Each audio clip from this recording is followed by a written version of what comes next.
Welcome back to Glad We Had This Chat. This is part 2, a bonus episode of listeners' questions. And this week we have my beloved Stacey Solomon.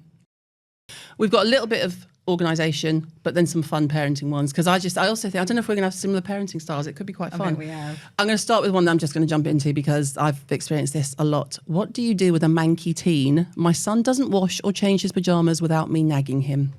Stop nagging him. Let him fester in his own filth. I honestly am not in the business. I don't wash my teenagers' clothes. I don't clean their rooms. I just about cook for them, and I think that's a real privilege because they're old enough to cook for themselves.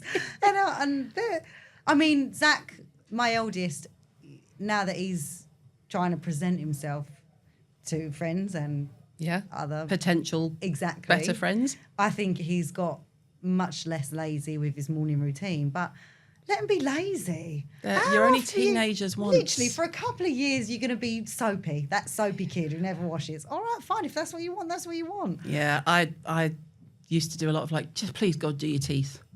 Could you just brush your teeth? Oh, here's an airways. Yeah. Just just brush your teeth. Because in my experience, what happens is as they become interested in maybe having a partner of some sort, or they notice people and they're like, oh, I think they might like me, they start to then think maybe I should wash. I think that teenagers don't hear their parents.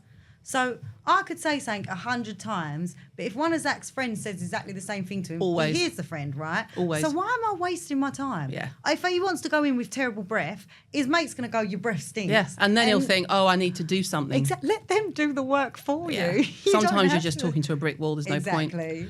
I'm pregnant and I'm in crippling anxiety about all the life changes ahead, including birth. That's normal. I mean, it is normal. You just worry, don't you? I mean, the one thing I learned from having a baby really young is that you could be in the best circumstances and still things don't go the way they're supposed to go, and you can be in the worst circumstances and they do. The only thing you have control over is the right now.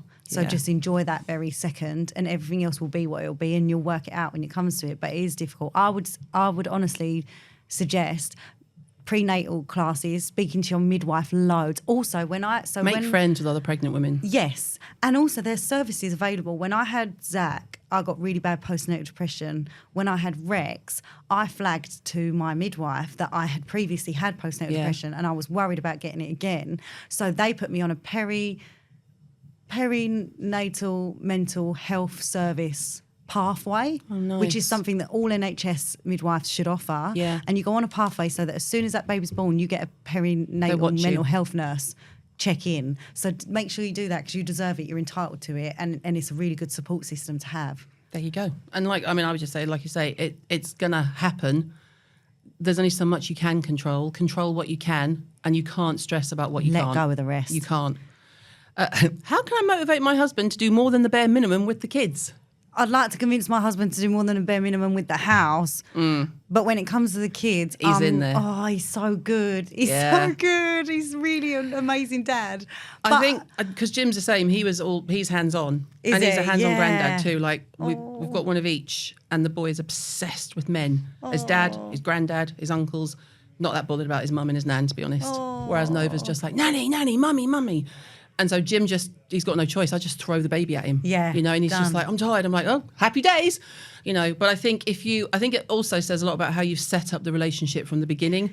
Because more than the bare minimum with the kids, there's only going to be so much you can do. It's like, why would you try and persuade someone to spend time with their child? Yeah. It's kind of like, I would say the relationship might be that you're doing too much of your share of like the housework. And it's kind of just set the up kids that stuff? way. Yeah. I think when I first met Joe, I think what made me fall in love with him the most was what type of dad he was. I think that's the reason we got together. So I kind of, in my brain, picked him for that reason. So I haven't had that issue. Yeah. But I will say, if I'm thinking of it in terms of housework, I have to sit down with Joe like on a regular basis and be like, this isn't supporting me. I can't do this, this and this if you don't do this, this and this. Yeah. Like, I love you and you're amazing here, get here off and your here. arse. Exactly. But you're going to have to keep helping with this, this and this. And do you know what? Sometimes there's things he says to me like, Stace, you haven't done enough of this, and I'd really appreciate if you did a bit of this with me. And we have that conversation, because there comes points when like we really annoy each other for whatever reason, and we just have to reset every now and again. Yeah. So I think that's always a healthy thing to do, is sit down and just make sure you say the positives first. That's something I've learned from discussing with Joe. If I start with the negative. I love your hair, looks good today. Yeah, no, that's it. You're amazing. Ravishing. Dishwasher. No, I do have to. If I start with the negative, he goes straight on the defensive. Of course. So it's not worth Human it. nature. So I have to start with like, oh, it's been so good seeing the kids do this with you. Like, you've been amazing at this, you've been amazing at that. Could we Yeah. potentially negotiation. discuss not I think putting fake tan on and then going to bed? Oh, yeah, bless in the his, fresh sheets. Bless his heart with your fresh sheets. In my fresh sheets. And then he's got this hairspray stuff that's got fibres in it that he sprays in the bathroom, and it just goes everywhere. I'll be walking around, I'll just get out of the shower and I'll look at my feet and they're black from hair fibres. Is that some kind of sick joke? Anyway, he's a great dad. Oh, he's a great dad. But yeah, I mean, everything's a negotiation in a marriage as well. And try not to set yourself up to fail in that. Don't set yourself up so that you're taking on more. Yeah. You know, because... But you know what as well I've found? Your kids don't need that much, right? Sometimes I think we're telling ourselves I should be, you know, training my child for Mensa at the same time as chewing up their food and spitting it into their mouth organically. Like we're sort of being fed this information that we're not doing enough all the time. Yeah. And you are. They really don't need much. You get a cardboard box out, chuck it in the middle of the floor and say it's a spaceship. Yeah. You're away for 2 hours. Cut a hole in the side. Done. It's a tunnel. It's a washing machine. Like literally. Throw over it. It's a tent. Done. That's your whole week's worth of play in one box. So I think as well, sometimes we put that much pressure on ourselves and then we look to our husband to support that pressure, but it's all a bit unrealistic. So maybe just set back at what you're... You step back and then you'll have to. My 2-year-old shows no interest in drinking anything except juice. Despite my attempts to only give him water, he refuses it and ends up drinking nothing. I would rather him have some sort of drink rather than nothing at all, so I end up giving in. Oh, for God's sake. Do you have any suggestions? Yeah, my suggestion is don't listen to whatever Stacey's going to say. I would say, no, I feel like I shouldn't say it. I wouldn't give my child a drink at all. I'd say you don't go thirsty then. Water, don't have nothing. Yeah. And soon their mouth will be dry. Sounds like child abuse, doesn't it? I would sneakily do the same thing, but I would also give them cereal because then they get milk. Like but I would put water in cereal. Yeah. I would. If I really if my child wasn't drinking because they only want juice, I'd put water in their cereal. If your cereal is like any other cereal, probably is full of sugar and crap anyway, so you don't need the milk. Like they won't taste it. I'd make smoothies, maybe, but even then I'd feel like, no, you why feel like am I you're pandering. You've got to drink water or you're going to die. But at the same time, we're a family of 5, so rules are different. Yeah. If you've got one child, you can sit and ask them what they want for dinner. If you've got 5, it's not a restaurant. No, you're not a short order cook. Here you go. Yeah. That's it. Enjoy. I don't want this. I don't know what to tell you. If it makes you feel bad that they're drinking it or having it and you don't want them to have it, just don't take it away. Don't buy it. Take it away. Like, and also, like, you know, how old? A 2-year-old. I mean, that's temper. They're going to move on. They're easily distractible. Yeah. You know? But also, if you want it, like, sometimes I feel people are trying to cut these things out because there's a shame involved. If you want to give your child certain things that people are going to shame you about, but you want to do that, you have to make those decisions. You're the parent. Don't listen to anyone else. But you're the parent. I would just not even offer it and then hide it or not buy it. Not buy it. Don't have it in the house. Give them water. Run the tap. They'll soon be thirsty. They wouldn't dehydrate, would they? Well, they might do. They might feel a bit tired and then you'd be like, you need water, love. I don't know what else to tell you. You're 2. And going on from that, I'm struggling to cope with my 3-year-old's tantrums. I seem to take them so personally. I don't know. And it says help. I'm sorry. I just have to say here, who's the parent? Yeah. Well, you can't, anything that your kids say, and let me tell you now, that it's only going to get worse when they're older. So much worse. They are brutal. So, I've got 4 kids. 2 are horrible to me when they meet 2. Oh, manipulative little shits. Cutthroat. They know what upsets you. I have 2 kids that would never upset me, wouldn't dream of saying anything that might upset me, and 2 that actually don't give a shit about my problems and will just say... will twist the knife purposely. Stab you, twist the knife and then pull it out and leave you bleeding on the floor, frankly. God. So when they're 3, step over them and ignore them. Just let them have a tantrum, step over them, ignore them, they'll soon come round. I think it's different in different circumstances. Yeah. If you're at home, I think you can step over them. Oh, yeah, socially, it's difficult. The eyebrow. And also, no, I can't say that either. What were you going to say? You know, I won't say it. But if you're out...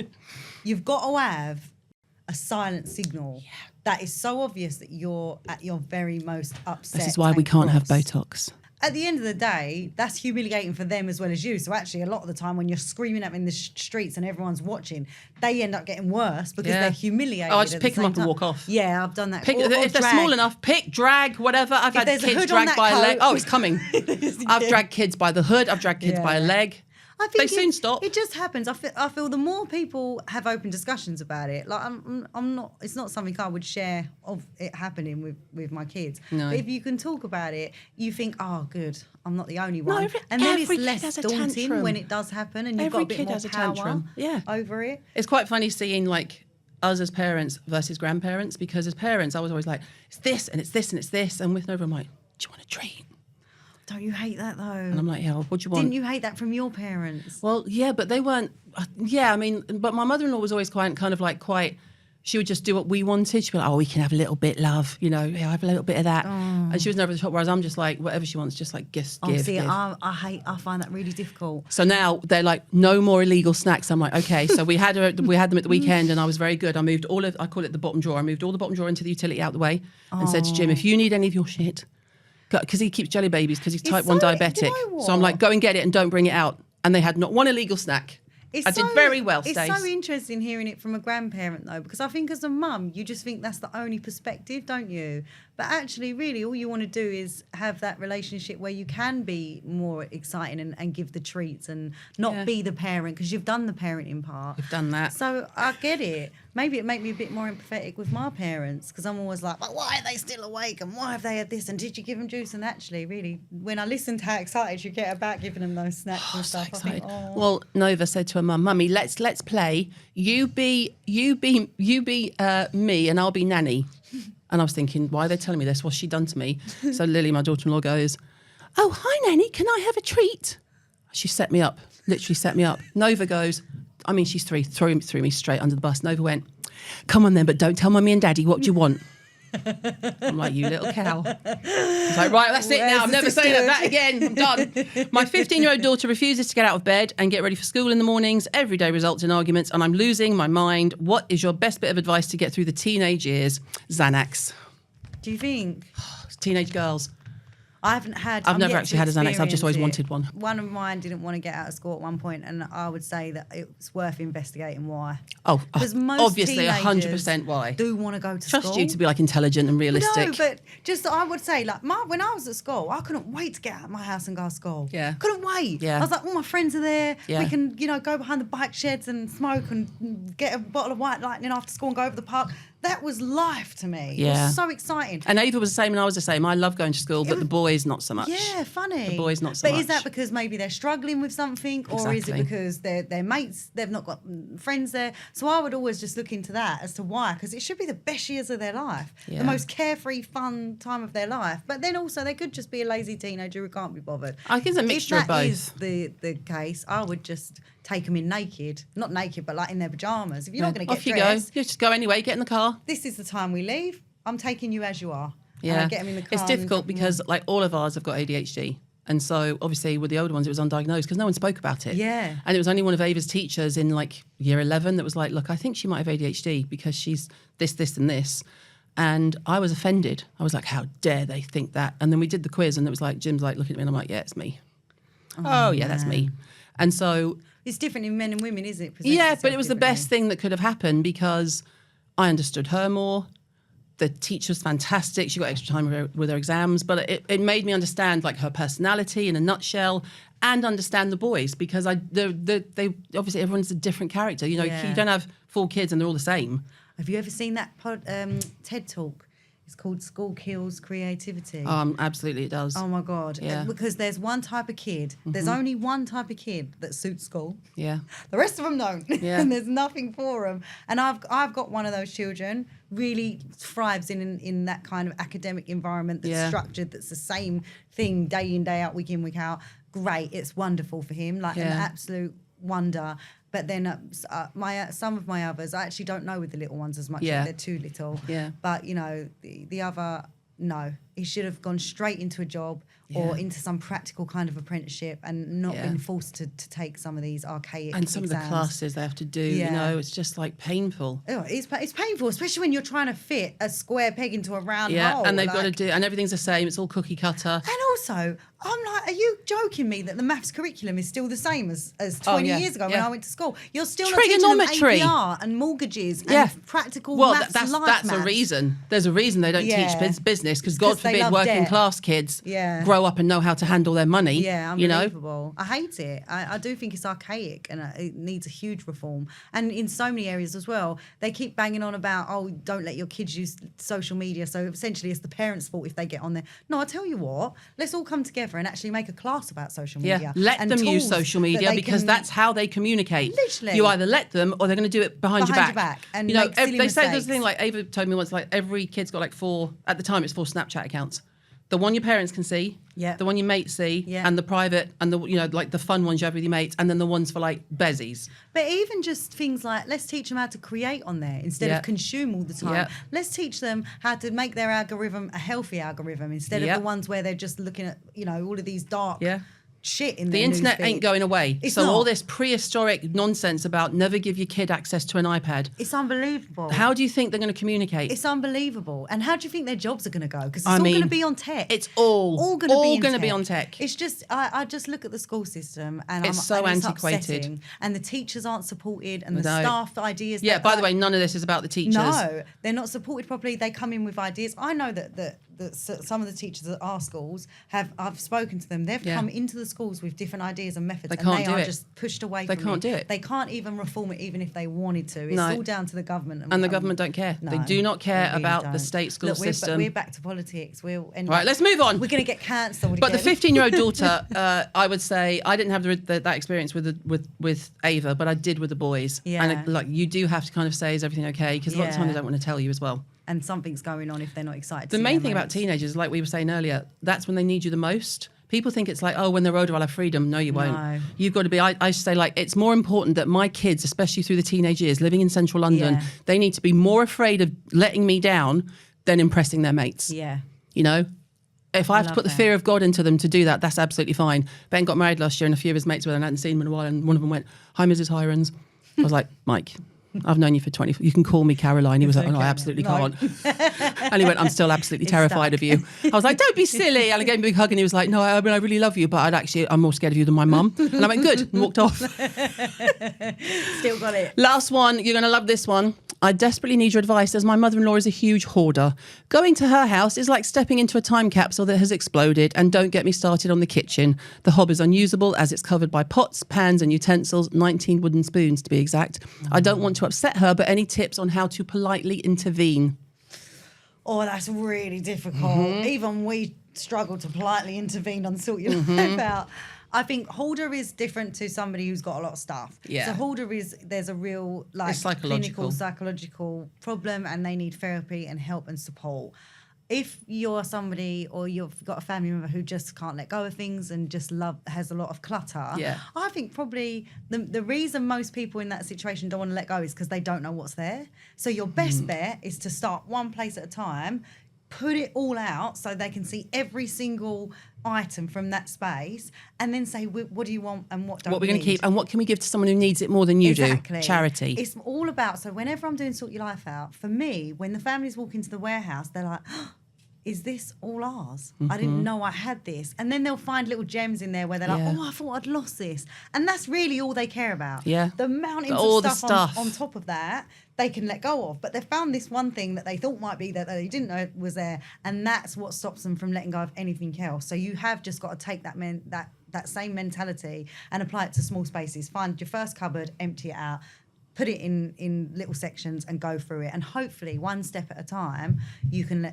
help her to get clearer. And also, like, if it's your mother-in-law, you're going to have to involve your partner because it's their mum. And also, there are ways of sneakily, like if you've seen something under a pile that just you chuck know it. that is not fit for purpose anymore, you can go in and every time you go in, take a couple bits. Just visit them a lot. Or say, I've been looking for one of these. Do you mind if I nab that? most people who collect stuff are just waiting for somebody to say, I really need one of those. In case it's helpful. Exactly, for a rainy day. They're rainy day type people. So tell them you need it, take it, and drop it off to charity. I mean, that might not work if it's 25 piles of magazines and newspapers, but 18 wooden spoons. You'll be like, oh, I've lost my wooden spoon. Can I borrow a couple? Lost that. You won't believe this. I've lost that wooden spoon again. You won't believe this. I need that wooden spoon to get my teenager out of bed for school. I love them. Oh, thanks, Stace. I feel like we could do listeners' questions like forever. We should just do a whole episode. Of just listeners' questions. Hoarders and mums. Hoarders, mums and more, we'll call it. Hoarders, mums and more. Thank you for coming to our TED Talk. Oh, I love you, Caroline.